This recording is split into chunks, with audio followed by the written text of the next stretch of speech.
happening? You're listening to another episode of Virtual Brujx. I'm Bex Carlos, your host. All right, so I want to talk before we start the conversation a little bit about. So I'm hosting an event. Today is October 18th. I'm hosting an event next Sunday. Well, I'm co-hosting. There's some lovely individuals that help me organize this event.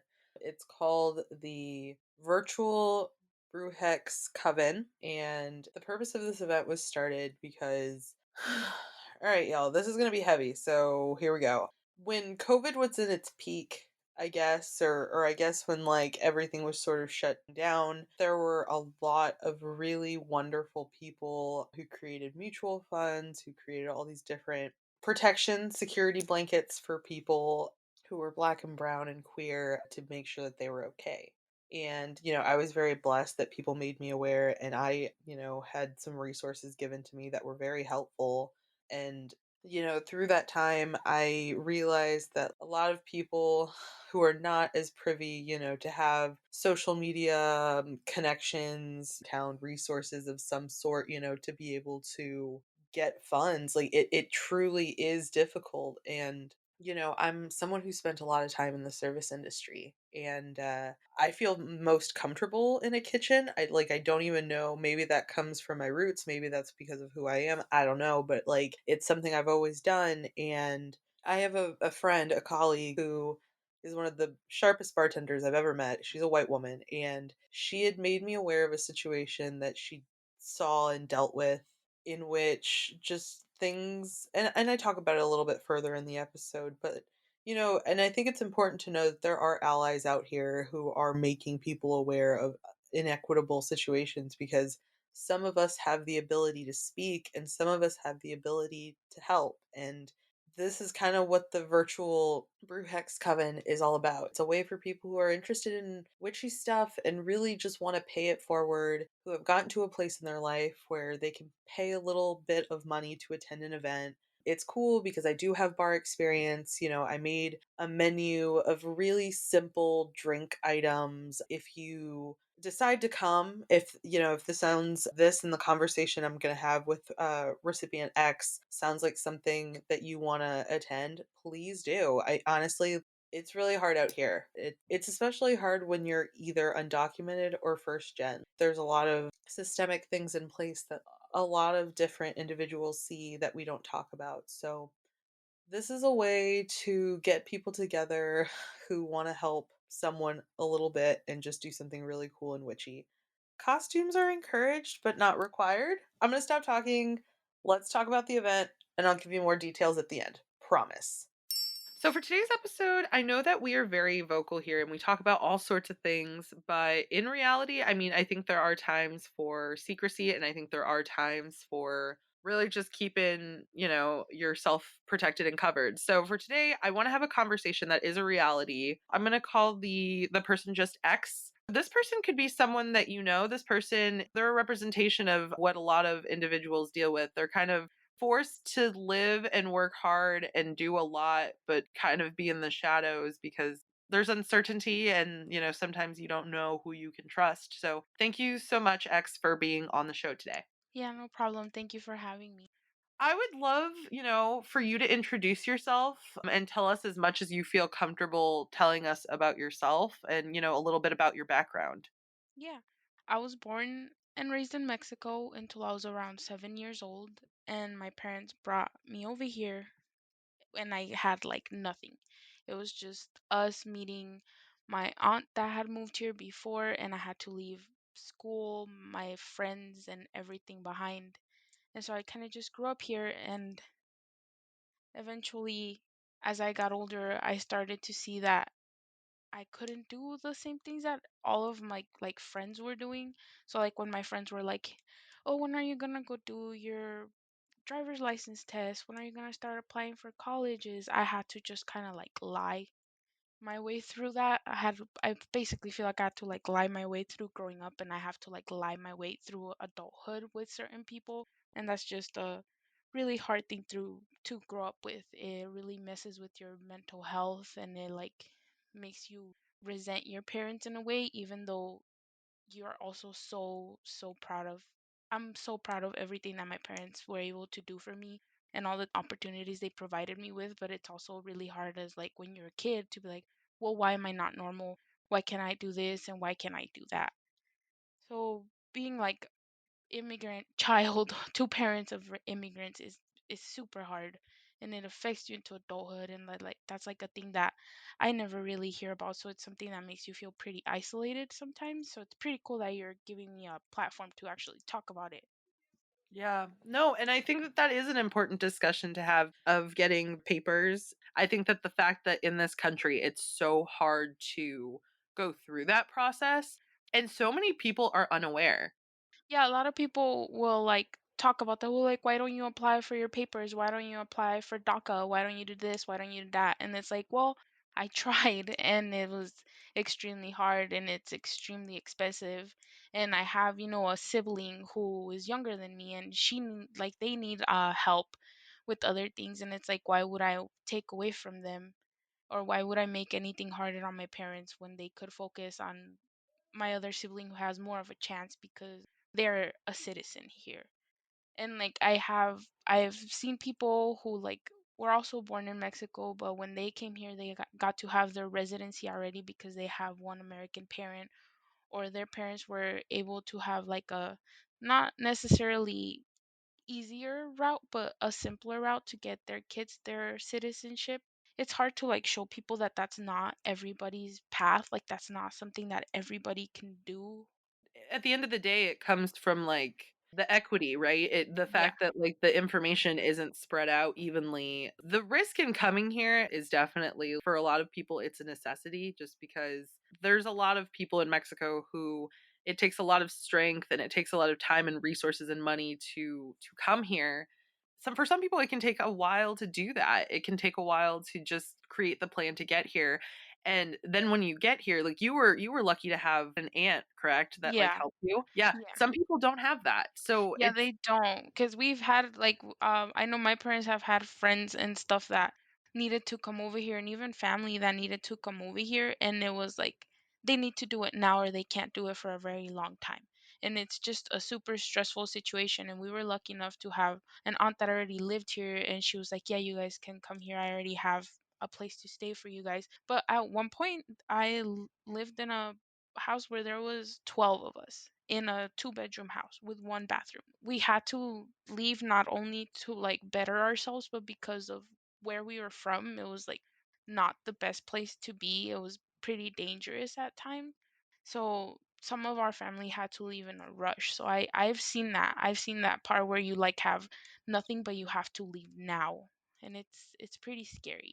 and there's no guarantee, especially with like the administration that we have right now. When I was trying to apply for DACA, we couldn't even get like our own lawyer. It was like just like a class of like a lot of people who were trying to do the same thing. They would give us these applications and they'd be like, so you have to fill all of this out and you have to provide a billion different documents and addresses and school records and medical records and all this kind of stuff. And then you would get like excited about that. You'd be like, okay, I can do that. It's gonna take me a bit, but I can do that.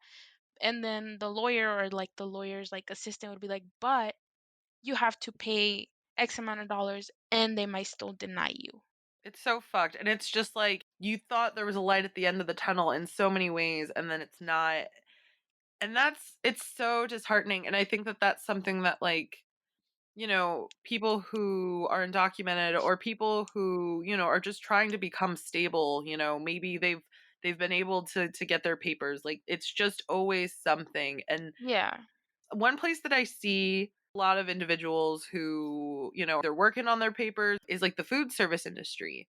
Oh yeah. And I mean, I've worked in a lot of restaurants and I feel like it's always in my experience, and I could be wrong, or this would just be my experience, but the people who treated the individuals, doing the work who weren't like documented were always Latinx owned places. Like, I have a friend who told me a story about like the restaurant that she worked at. Like they had an angel donor who donated a bunch of money just to make sure everybody could eat throughout the month, Yeah. and like once they split it with all of the staff, not included the two undocumented women in the back. And it was just so sick to me because it was like if they did include them, it was truly the difference of like $50 each. And the fact that like $50 each is what makes you sell out an individual and like, whew. Yeah, that's really fucked up because it's like it's already hard enough to like live undocumented here because you feel like you're not even a real person because you can't get the things that everybody else gets. You don't have the same opportunities. So it's like not being a real person, but also having a bullseye on your head 24/7 all the time anytime you go out because you can go out and go drive to work like any other normal person. You could be driving to the store and then all of a sudden if a border patrol or just a regular cop stops you, they could derail your whole entire life. It might not seem as big of a deal sometimes because some people get lucky and they get to stay, but like others, me who has been here since I was a child, and many others that I've seen that have been here as children, if we were to have to go back to Mexico where we were born, we would have nothing, we would know nothing. Taking a pause from the episode. So, something I really love about Melissa at Temperance Home and Bar is that not only is she down for witchy stuff, and I mean, she's a shop, she's a botanica, sure. Money, because we have to pay our bills, but she's also one of the most generous shop owners I've met. When I told her that I was hosting the event for the virtual Brujx Coven, she was straight up like, I'm going to donate this many items to be able to, maybe entice people who might want an oil in addition to participating with this event or a sigil, and I just think that that's really important. People who do pay it forward. I think that we all have a level of privilege, all of us do, as individuals. And when you can recognize that and pay it forward and help other people who maybe don't, I think that's a beautiful thing. So please support Melissa at Temperance Home and Bar. Follow her on social media. Check out her shop. Information is in the show notes. Thanks. Let's get back into the episode. That's the harsh reality that people don't realize either is that you are literally people support this and it's like this could be your friends, these could be your neighbors and it's like you are so okay with people who have tried so hard, because there's so many people who are trying to get their papers and it's not an Yeah. easy process to be sent back to a place that you don't even know. I haven't been there since I was 7 years old. Like I haven't been back.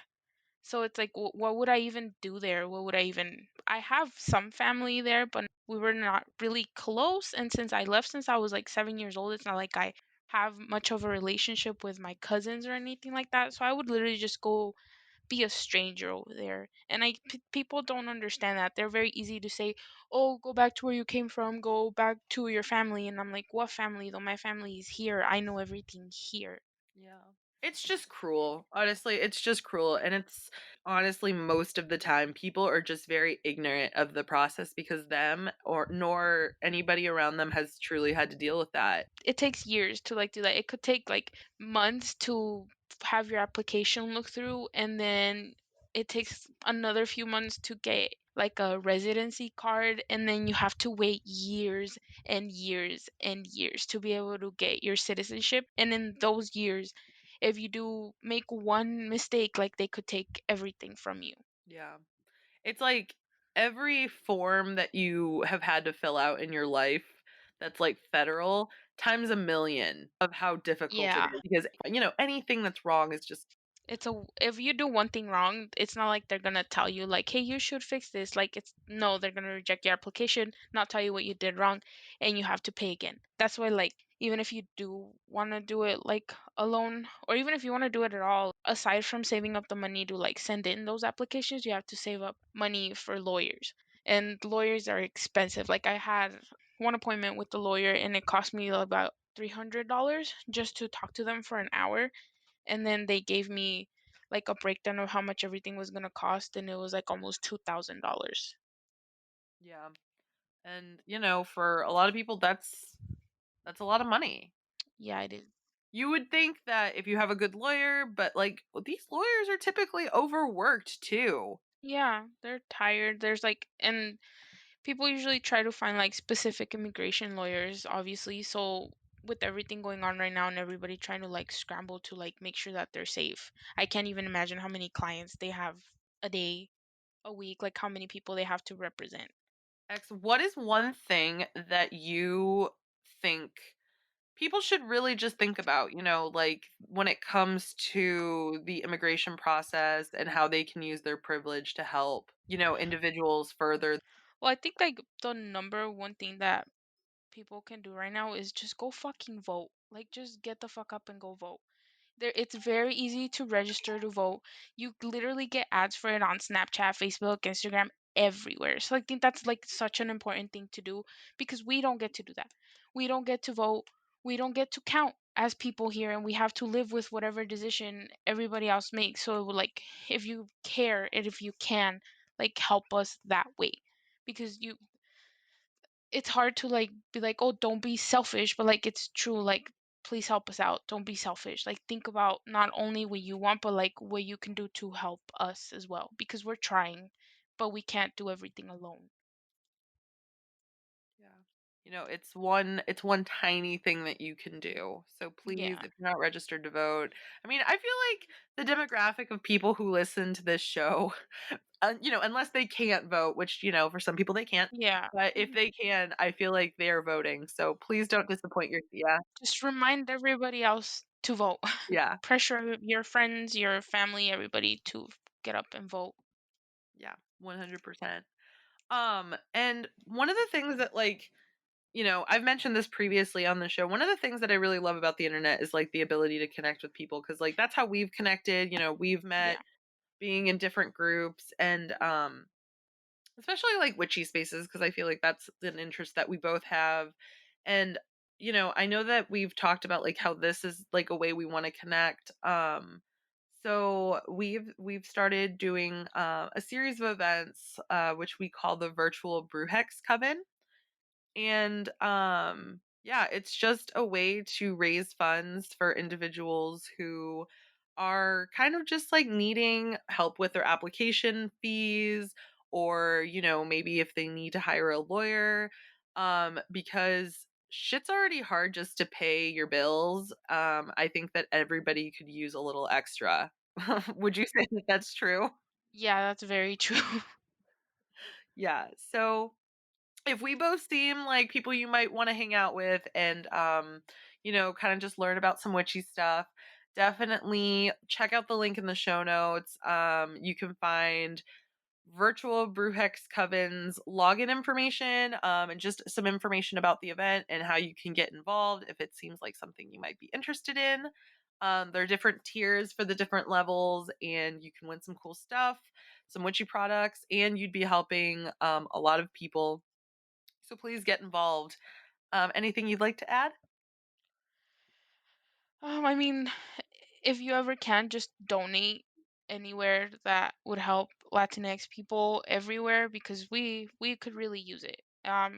You know, I know it's hard for everybody right now, but if you have like spare $5, $2, anything could really make a difference in somebody's life. And just remember to be nice. Like, you don't ever know what somebody's going through, and don't just assume that things are easy for everybody because it was easier for one person that you knew. Yeah. Not every Latinx experience is the same, and you can't just, take your friend's word for it. So Yeah. be considerate. Cool. All right. Well, thank you so much, X, for being on the show. Thank you for having me. Yeah. Well, one thing I want to suggest for you before you leave, and anybody else out there who just feel like they need to attract more money in their lives, get a 7-day green candle and make a mixture of like some black tea and some ginger and cinnamon. And then if you could dress your candle with that, that's really good at attracting prosperity, money. If you have some peppermint, put a couple drops on that. But if you don't, whatever, just really focus on your intention. And, during this time, I feel like money is a resource that really helps create equity. So don't forget. Yeah. Thank you for that. I'll write that down. I hope everybody else does too. Yeah, attract some money to your life. Okay, so that was the episode. Thank you so much for listening. I hope that you really do attend the Virtual Brujx Coven. I think it's going to be a really good time. Like I said, I made some really delicious cocktails, but they could also be mocktails. I did think about that for people who, don't partake in alcohol because I respect your sobriety. So either way, I made some delicious little intention potions that you can enjoy. Please attend. The information to get in contact with someone who's going to let you know a little bit more is in the show notes. It's going to be a fun time. Costumes are encouraged, but not required. Anyway, thank you for listening to Tutlia Bruja. The best way to keep in touch with what I'm doing and what's up with the podcast is either to follow me at Bexby Caston or the podcast at Tutlia Bruja. Thank you for listening. I appreciate you. I value you. Thank you for helping me make the world a little bit better. Okay, thanks. Bye.